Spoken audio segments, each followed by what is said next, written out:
บาดเนี่ยจุดถูกจุดเทียนของเพียงเฮียงหนาแล้วปนุ่มมือขึ้นตั้งคิดอธิษฐานสื่อถึงดวงวิญญาณของคุณพ่อมงคลราชประทุมผู้ล่วงลับสิโยพรมใดทูมใดกะแล้วแต่ดวงวิญญาณให้ลบลาวตาวมาเด้อมากินข้าวกินน้ำมาฟังร้องฟังล่ำสักดาต้นแก้วก็ได้มาล่ำให้เด้อพอเด้อสิโยพรมใดทูมใดให้โง่โค้งตาวมาตอนนี้เวลานี้ด้วยเถิด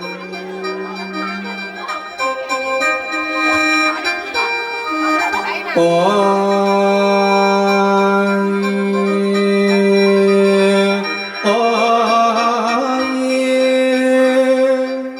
ลาวาบุญเดินเอินลาบุญพลาสันคนเฮายามถึงวันตายไปแล้วบ่ได้อยู่ลาคุณพ่อมงคลราชประทุมเอ๋ยคือทอดลายกะคือหมูลาคือทอดลายคือเมียญาติพี่น้องลูกเต้าโอ้ยของเจ้าผู้อยู่หลังโอ้ยของเจ้าโอ้ผู้อยู่หลังดวงวิญญาณโอ้โอ้โอ้โอ้ยโอ้ยนอโอ้ยนอโอ้โอ้ยลันนา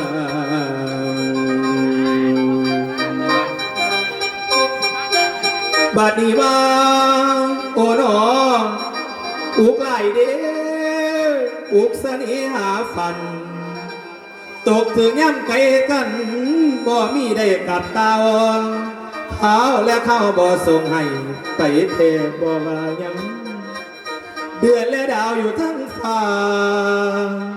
สุริยามี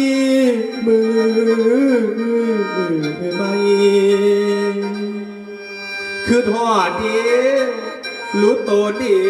ดวงวิญญาณคุณพ่อมงคลราชประทุมผู้ที่เล่าตายไปบ่ได้กลับเต้าโคงคืนมาบ้านทินสถานลาผู้เพิ่นไปขายคากะยังมีเวลา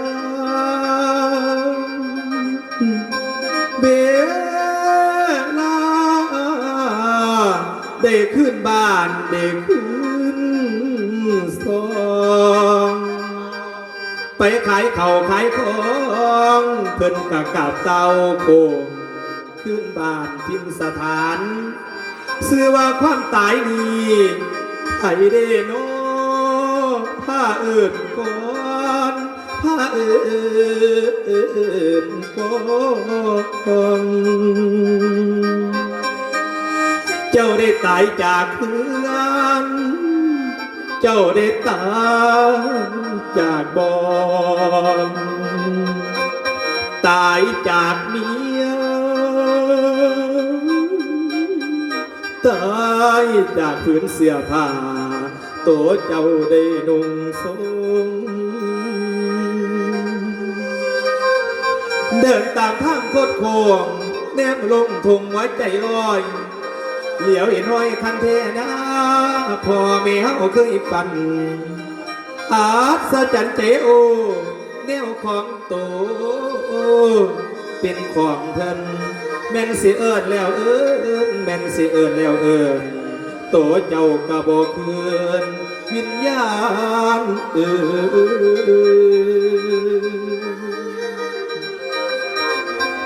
เมื่อนิสาธาทานลูกหลานญาติพี่น้องได้ทำบุญเพื่อแผ่พานไปหาดวงวิญญาณคุณพ่อมงคล ราชประทุมผู้ที่มรมาทเมียนตายแล้วบ่อยู่นำลาแขกต่างไก่ไทยต่างบ้านได้มาห่วมโมทนามีดีกาบัดเชิญยายไปกะไหลบ้านพวกลูกหลานก็เตรียมโทมสาธุการสูงสุดจากหมอลำมโหรีคือจัดให้ได้ใหญ่โตกองบุญพูดโจโกเต็มอยู่ถามพลัมลูกหลานทำเป็นทางได้หวานปุ๋ยลงมวลม้วนสิ่งของที่เตรียมไว้มีหลายอันพันอย่างมีเข่าของต่างๆทั้งมาคู่บุรีพร้อมเตรียมตั้งดอกแต่งมาเด็ดนอลาคิโนเดดวงวิญญาณพอมงคลเอ๋ยคิดเห็นตาคิดเห็นหน้า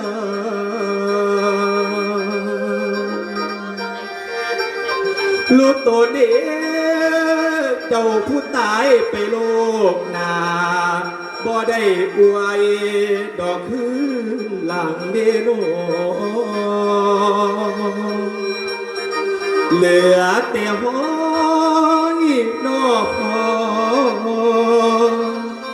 เหลือแต่คุณงามความดีบ่ห่างนี้เดินไปได้ละเมียนตกไก่นอลือไก่ทางใดคนกะสาคนกะสาคุณพ่อมงคลราชประทุมตายจากโลกนี้หนีไปอยู่โลกนาศรัทธาเจ้าลูกเมียของเจ้าได้จงน้ำ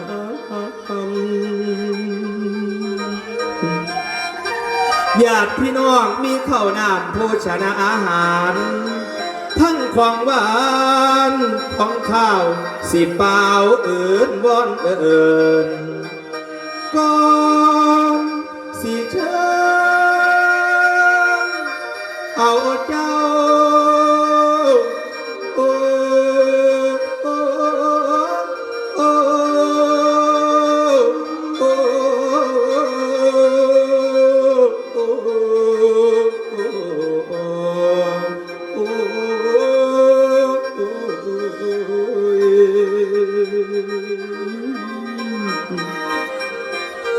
หลักก่อ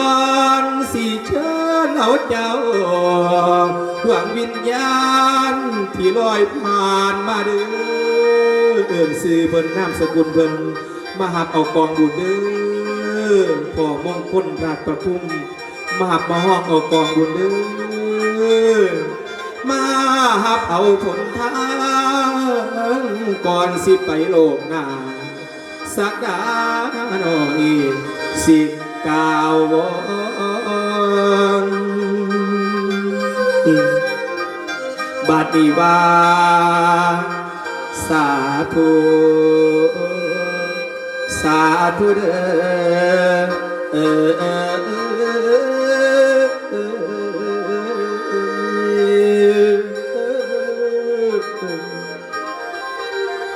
ลาสาธุเด้อลาคันได้ยินเสียงข่าหมอลำสักดาได้เอิญใส่ให้เฝ้ามาไว้มาหับเอาห่อเขาสะเด้อเจ้าจังค่อยไปส่วนผลบุญก็ให้ได้ไปสู่สุขติ ฝากแม่นางธรณีมาหับเอาสาวันนี้พอมงคลเดินเจ้าได้ตายเป็นผีหนีไกลเนินโอ้ยตายเป็นผีหนีไกลนากลับคืนมาให้เฝ้าด่วนส่วนของท่านทั้งปวงเพื่อได้จัดแจงให้มาไกลเจ้าอยากกายมาเอาเสียผ่าขึ้นยอดดอกไม้คำให้มาฟังหมอลำหมอลำเสื้อน้ำสักการอยฝูงหมอคนมาหลายร้อยมาคอยฟังหมอลำมวนเสีย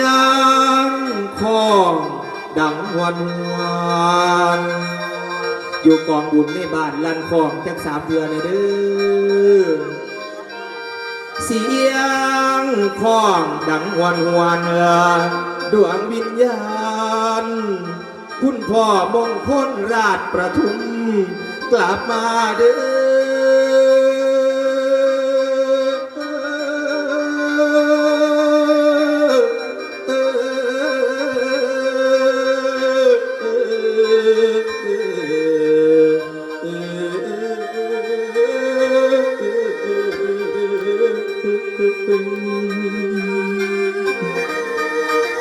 มาหับเอาข้าวปั้นข้าวต้มหอกขนมหมกญาติพี่น้องได้ย่อยกได้ยกหาเดินเตรียมใบเงินอาจไทยสลึงเฟืองญาติพี่น้องมาทำทานเดินทำวานท่านไปเพื่อโลกหน้าพาลาได้ดอกไหลมาละดวงวิญญาณเจ้าผู้ตายไปโลกหนากาสิได้อยู่สุขีได้อยู่ดีเด้อกินดีได้นั่งนอนเด้อมอนเถิงนอนเถิงเปิงอิมานแก้วสวรรค์ทองสันสีญาติพี่น้องเฮามีบ่ได้ปากเด้อลาทิมให้มาเฝ้าเจ้าหับเอา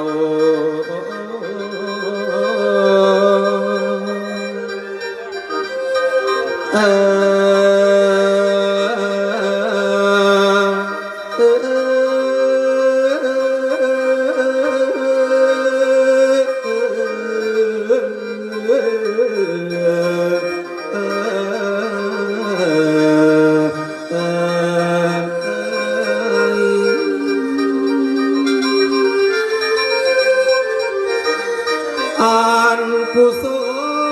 ลผลบุญที่ส่งให้มารับไปเสียเธออย่ากังขา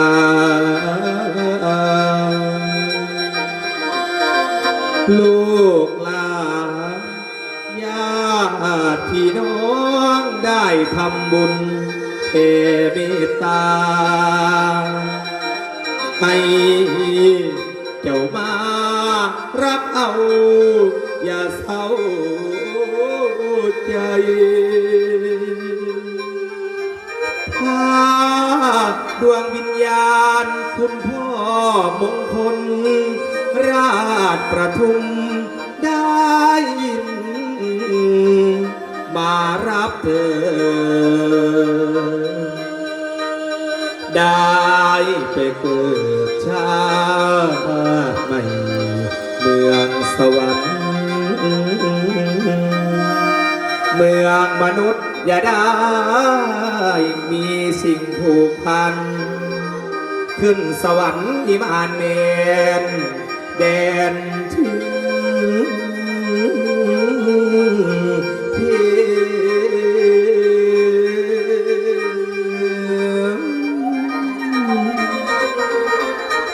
ลาสาธุเด้อ เด้อคนบุญในคืนนี้วิญญาณมีให้หับต่อคุณพ่อมงคลราชปทุมเอ๋ยกรรมอันใดเคยได้ก่อเวรอันเดิ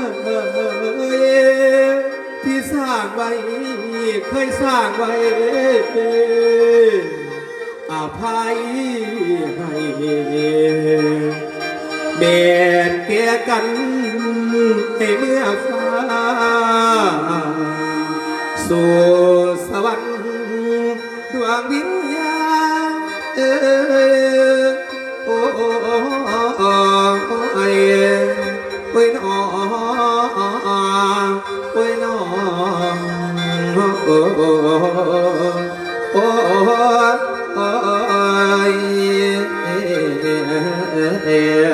ลันนา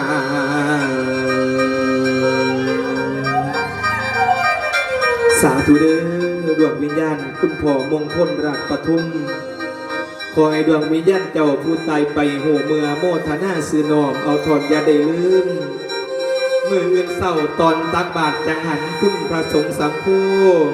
สิทรงพรตอนทายขอให้ดวงวิญญาณเจ้าขึ้นสู่สวงสวรรค์ยาได้มีไพม่านขอเขียนเวียนเก่าขอให้เน่าในห้องสวรรค์ท่องถึงทีขอให้ขึ้นสันฟ้าสวรรค์คุณบนไม้สิ่งใดญาติพี่น้องลูกเมียเคยสลังพังพาดต่อกันด้วยกายก็ดีด้วยใจก็ดีต่อหน้าก็ดีรับหลังก็ดีตั้งใจก็ดีบ่ตั้งใจก็ดีให้อโหสิให้ซึ่งกันและกันอย่าให้เป็นบาปเป็นกรรมตัดกรรมตัดเวรต่อกันเด้อขอให้ดวงวิญญาณเจ้าผู้ตายไปหัวเมื่อโมทนาซื้อน้อมเอาผ่อนยาดีลืมไปบนเงินบ่ได้หาไปบนหน้าบ่ได้สร้างเงินสตางค์บ่ได้จ่ายบ่ได้ซื้อบ่ได้ขายบ่ได้หาปลูกฝ่ายไม้ได้ดอกดังเฮาบ่ได้นั่งห่อนเข่าบ่ต้องเป่าห่อนไฟบ่ต้องไปถามหาอยู่เมืองสวรรค์ฟ้าหับเอากองบุญเลวเมื่อฟ้าสู่สวรรค์เธอสาธุ